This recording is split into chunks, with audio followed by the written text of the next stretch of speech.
Hallo liebe Freunde der gepflegten Sondelunterhaltung, ich bin's der Marius vom Kanal Lechsonde und heute machen wir das Ganze mal im Sitzen, weil ich habe mir gedacht, hier ist so schönes Wetter, da kann ich mich hier auch mal gemütlich niederlassen, meinen Blick in die Ferne schweifen lassen und euch meine neuesten Funde präsentieren. Und zwar haben wir heute eine große Folge, das heißt, es sind echt viele Funde, es ist ein Zweiteiler, ich war 2 Tage unterwegs, 1 Tag alleine und 1 Tag mit dem Dominik, viele Grüße gehen raus. Und bevor es losgeht, noch ein kleines Dankeschön an den lieben Tim vom detektoren-shop.de für die gute Zusammenarbeit mit dem Code LECH10 ab 100 € noch ein bisschen was sparen. Ich nehme jetzt einen Schluck vom Kaffee und ihr gönnt euch den ersten Fund. Los geht's! Heute geht's auf eine unberührte Wiese, ein Ort, an dem die Zeit stillzustehen scheint. Während auf Äckern die Geschichte oft durcheinandergewirbelt wird, liegen hier die Funde genau dort, wo sie vor Jahrhunderten verloren gingen. Und genau das macht es so spannend. Schon nach kurzer Zeit tauchen unglaubliche Relikte aus verschiedenen Epochen auf. Von militärischen Uniformteilen bis hin zu einer echten Überraschung aus Silber. Aber dazu später mehr. Also bleibt dran. Es wird richtig spannend. Hier ein schönes, naja, Anfang Mitte 80er. Als erstes Signal hier auf der Wiese am heutigen Tag.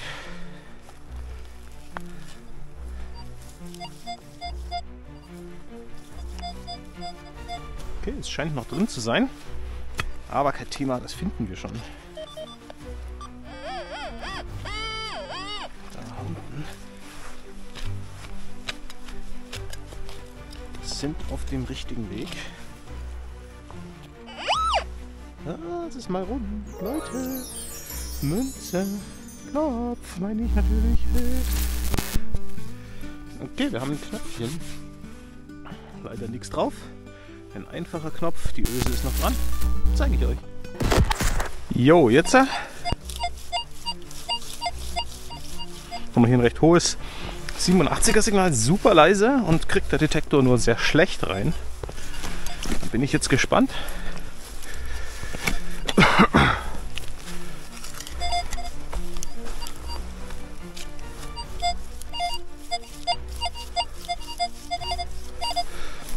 Nach wie vor kommt es rein, aber schlecht.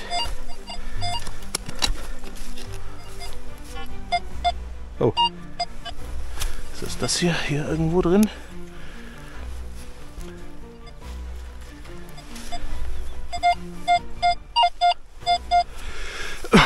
Okay, ups, jetzt bin ich gespannt.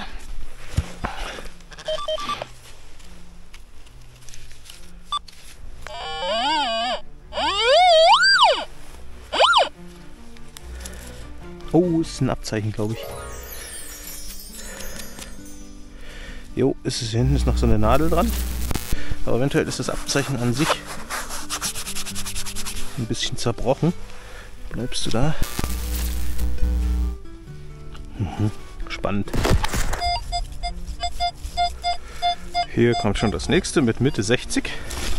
Oh, hier ist schön weich. Hopp, raus damit.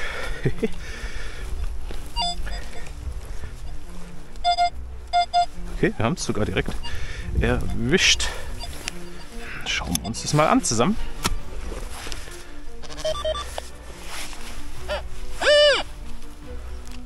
Ach hier, das ist wieder so ein Backaroma-Fläschchen. Okay, ist auch alt. So aus den 1930er, 40er Jahren kommt es. Ja, das ist jetzt kein richtiger Fund, aber ich blende euch das mal ein, so zum Gag, falls ihr auch mal sowas findet. Ja Leute, hier hatte ich gerade ein Foliensignal, das war auch Folie. Und hier habe ich jetzt ein schönes 80er. Das ist wahrscheinlich keine Folie. Drückt mir die Daumen, dass es was Schönes ist. Oh, schon draußen. Damit hätte ich jetzt nicht gerechnet, dass ich das schon direkt erwischt habe. Ich sehe aber noch nichts. Aber ich habe zumindest gut... Habe ich gerade was gesehen, oder? Oder nicht? Da haben wir was. Was ist denn das? Sieht interessant aus. Aha, sieht ja spannend aus. Cool, also es ist verziert. Und wie gesagt, ich glaube, das ist ein Teil von einem Gliedergürtel. Das blende ich euch auch mal ein. Das ist auch spannend. Gliedergürtel so 17. bis 18. Jahrhundert. Richtig cool.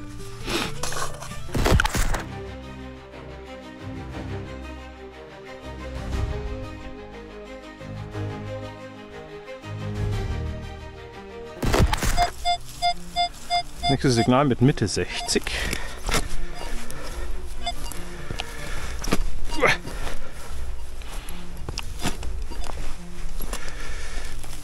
So, hopp.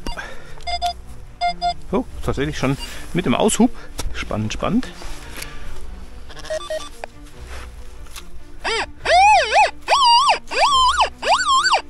Das hier. Oh. Oh, ich glaube, das ist was Gutes. Jo, das ist was Schönes. Das könnte so ein Haarnadelkopf sein, würde ich jetzt mal sagen. So ein Haarnadelkopf ist da hier so komplett rund oben dran. Das sieht schick aus. Wir werden das zu Hause genauer anschauen. Liebe Leute, ich weiß nicht, ob das hier jetzt wirklich römisch ist. Ich habe keine Ahnung, aber ich vermute es einfach aufgrund der Farbe. Es ist so schön grün und aufgrund der Form glaube ich auch zu wissen, was es ist. Aber vielleicht könnt ihr mir ja helfen. Und zwar haben wir hier vielleicht den Kopf von einer römischen Gewandnadel oder Haarnadel. Ich weiß es leider nicht. Ich kann das nicht sagen, weil ich mich damit leider nicht so super auskenne. Markant ist hier oben, man hat dieses kleine Loch hier oben drin. Und ja, es ist auf jeden Fall älter aufgrund der Patina.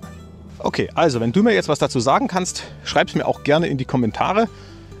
Ich kann ja auch nicht alles wissen und recherchemäßig konnte ich es nicht 100% bestimmen.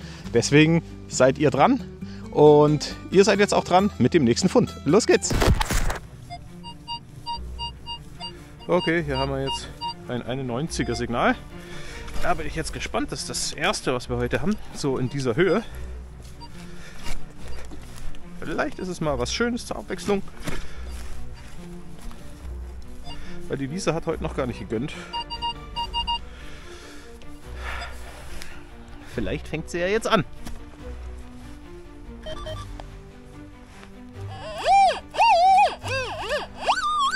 Oh ja, sie gönnt. Oh. Oh, das ist sogar gar nicht das. Jawohl, sehr schön. Habe ich auch noch nicht. Das sind 50 Pfennig. Weimarer Republik, aber nicht sich Regen bringt Segen, sondern mit dem Adler hinten drauf. Von 1935. Voll gut.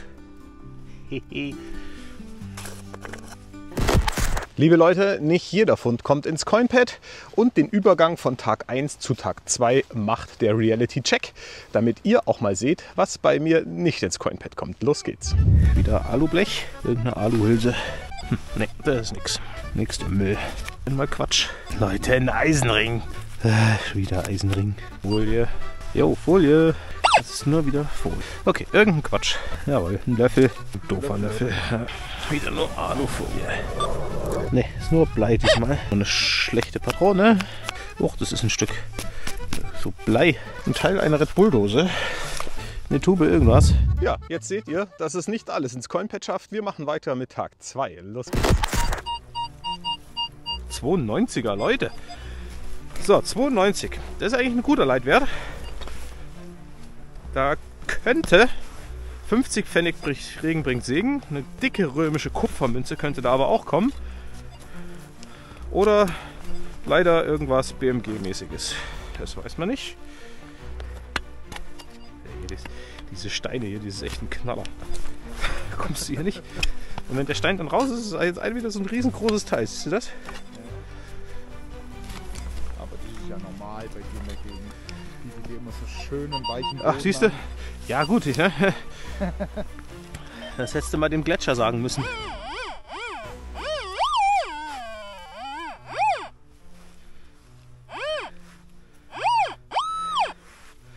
Na, wo denn nu?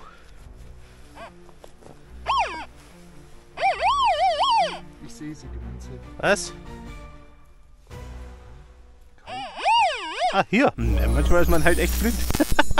Ja, es sind tatsächlich Das sag ich doch. 50 Pfennig. Sich Regen bringt Segen. Sehr schön. Läuft. Und du hast gleich das nächste, glaube ich, oder? Du hast gleich das nächste schon wieder? Ja, ich habe das nächste. Sehr gut. Dann machen wir das doch. Und da haben wir einen 74er.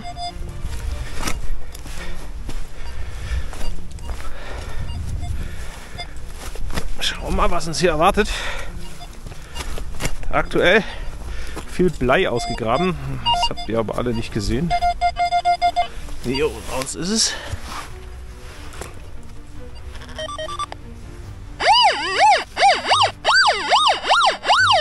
Oh, ist eine Münze. Und der Reichspfennig. Jawohl. Da haben wir einen Reichspfennig, Kaiserreich. Den nehmen wir doch gerne mit. Sehr schön.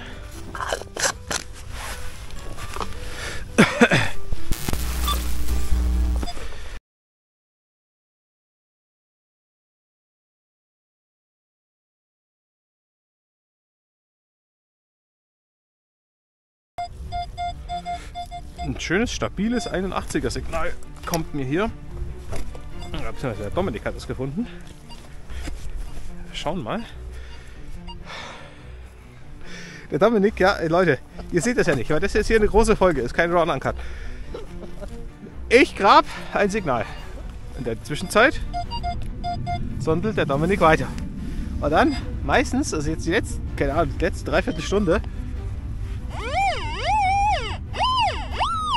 war es so, dass er immer, wenn ich fertig war, schon das nächste. Ach, geil! Ja, das ist ein Jesus. Das ist ein Jesus. Ein Jesus und davon habe ich vor uns die Beine gefunden. Ja, doch, kein Scheiß. Warte, die suche ich noch mal raus. Warte. Ja, aber jetzt nicht in der Folge, oder? Doch, jetzt hier vor uns gerade. Die habe ich nur nicht gefilmt, weil das war nur noch ein Bruchstück. Das hätte alles Mögliche sein können. Ja, geil. So, jetzt pass auf. Da muss ich jetzt kurz in meine Tasche. Da sind sie. Da. Wo ist er jetzt hin? Da. Da. So, wenn man die jetzt nimmt, so und so, Ja. dann sind das 1A die Beine vom Jesus. Genau, dann nehmen wir jetzt das Kunstenkleber vom Dann haben wir hier ein- ein ein Jesus. Cool. Und der war irgendwo dran, ja. Ja, das liegt jetzt da vorne. Aber so einen großen habe ich eigentlich noch nie gefunden. Das ist schon cool. Gut. So, nachdem ich jetzt einen Jesus in meiner Tasche habe, kann hier eigentlich gar nichts mehr schief gehen. Muss jetzt was Gutes werden wieder. Ja, ja, du tanzt schon wieder ohne Detektor um mich rum. Das heißt, du hast schon wieder was.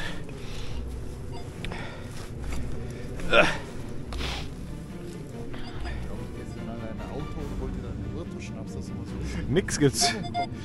Hier wird nichts gesoffen während der Sondeln. Ja. Da!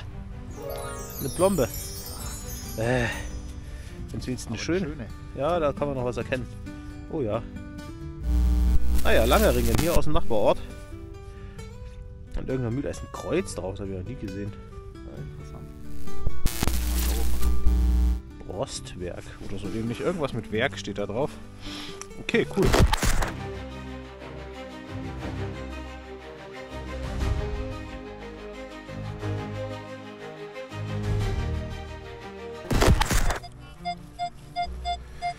'74.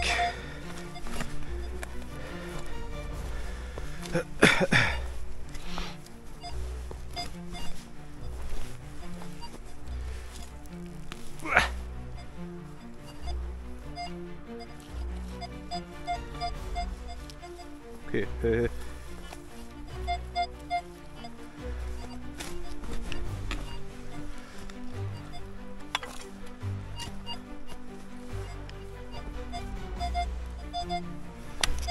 Ist das hier?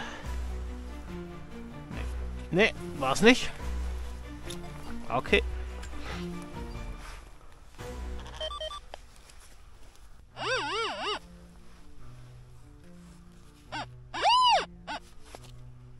Da oben, was haben wir hier?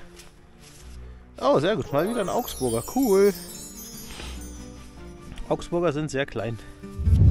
So Leute, der nächste Fund ist am Start und es ist ein alter Bekannter. Es ist ein Augsburger Heller. Der ist diesmal super in Schuss. Man kann sogar die Jahreszahl nachlesen. Sehr klein ist das gute Stück auf jeden Fall. Und wie ihr seht, ist das auch richtig gut erhalten. Freut mich immer. 1781 glaube ich hier lesen zu können. Und zu dieser Zeit war Karl Theodor seit 1777 Kurfürst. Bayern war zu dieser Zeit überwiegend agrarwirtschaftlich geprägt. Das heißt, war halt überwiegend Landwirtschaft geboten, aber befand sich gerade auf dem Weg zur Industrialisierung. Ja Leute, das war doch auch auf jeden Fall ein richtig toller Fund und ich bin immer wieder beeindruckt, wie toll diese kleinen Münzen noch aussehen nach so langer Zeit.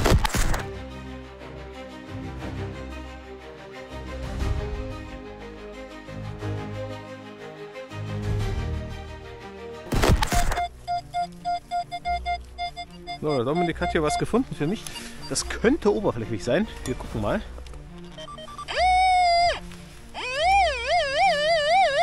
Schaut gut aus.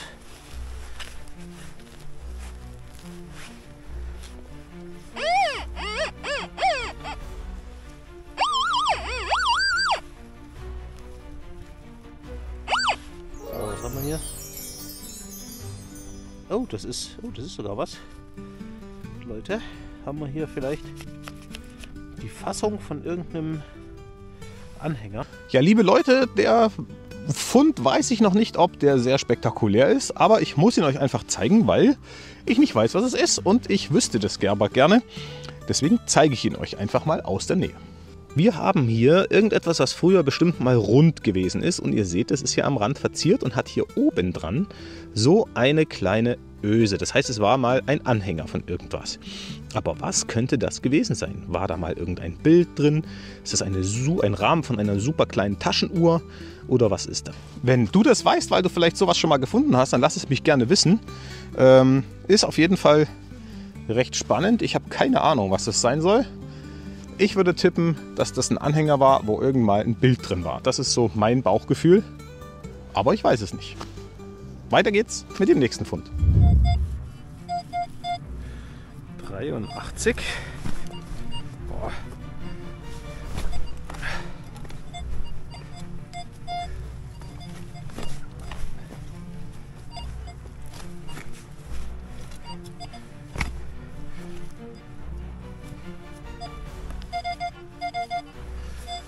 Wir kommen da schon dran. Doppelton heißt nah an der Spule.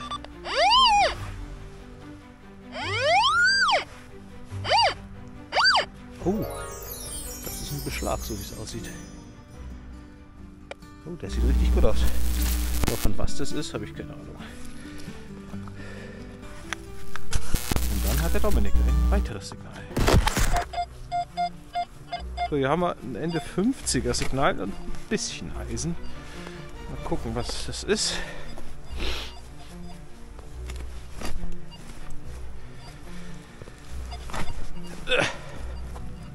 Und zack. So, wir haben es schon raus. 49 ist es abgesackt jetzt. Dann sind wir jetzt wieder im Folienbereich.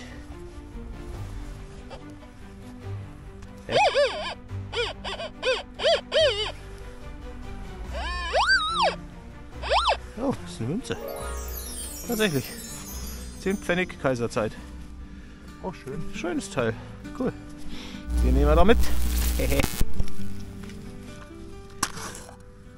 Coinpad voll.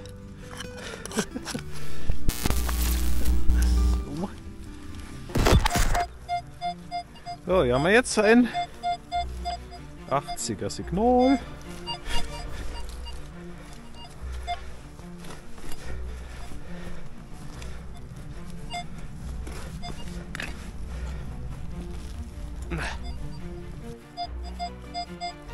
So, müsste eigentlich schon passen. Noch mal einen Pinpointer gucken.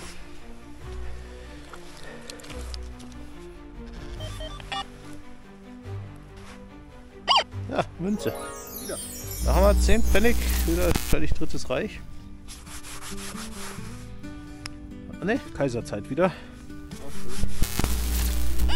Wieder 10 Pfennig Kaiserzeit. Und man kann sogar noch echt gut was erkennen. Das finde ich gut. Die sind normalerweise immer echt fertig, die Münzen.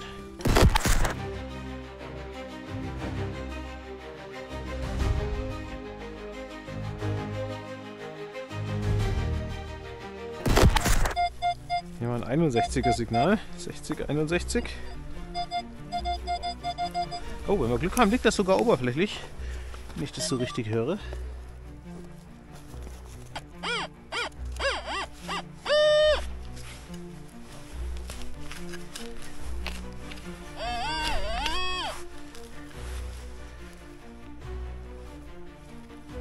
Hä? Ach, hier, siehst du? Münze. Oh, das ist sogar Silber. Das ist Silber! Geil! Sophie! Ja, wie geil ist das denn? Und das oberflächlich. Ja, schöne. Ah, Oh, cool. haben wir schon so eine gehabt? Ich kann jetzt nicht erkennen, was es ist. Ich habe auf der anderen Seite sieht man was. Ja, man sieht das Wappen, irgendein bayerisches Wappen. Ja, 10 sehe ich irgendwie unten. Kann das sein, oder? Keine Ahnung. Muss ich mir angucken zu Hause. Na bitte, da haben wir doch noch Silber draus geangelt hier heute. Schönes Ding. Zack, rein da.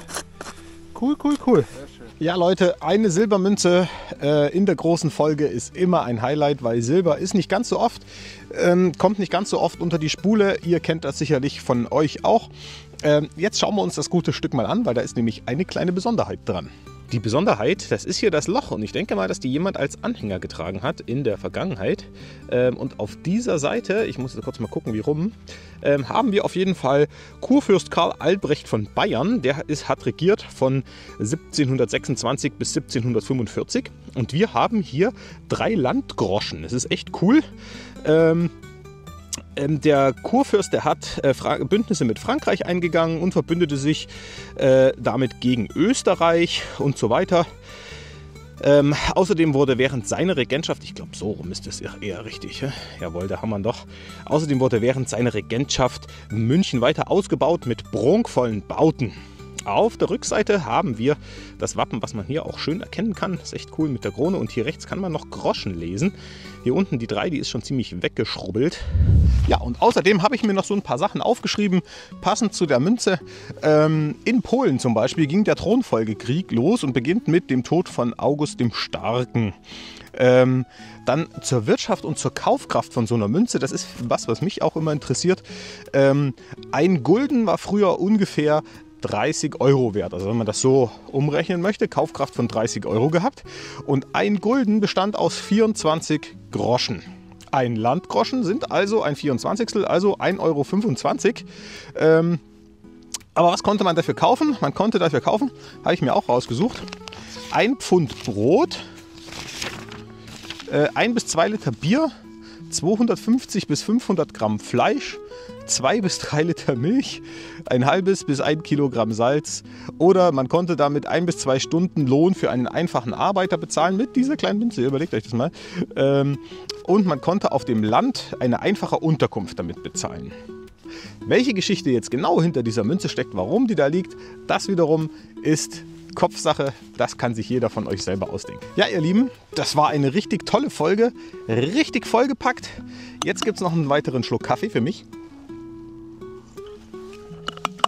Sehr lecker. Wenn ihr wollt, könnt ihr jetzt gerne noch ein Video angucken. Und zwar da drüben. Ihr könnt außerdem noch bei mir im Shop vorbeischauen bei detektorprinz.de. Dort verkaufe ich Zubehör für euren Metalldetektor. Egal ob Minelab, Nocta oder XP. Für alle ist was dabei. Und ich verkaufe coole Coinpads. Die sind sogar meiner Meinung nach noch sehenswerter wie die Zubehörteile für den Metalldetektor. Also wenn ihr euch mal ein neues gönnen wollt, dann macht das gerne bei mir im Shop. Sonst würde ich mich freuen, wenn ihr nächste Woche wieder reinschaut, wenn wir wieder zusammen auf die Felder gehen. Bis dahin, macht's gut und ciao, ciao.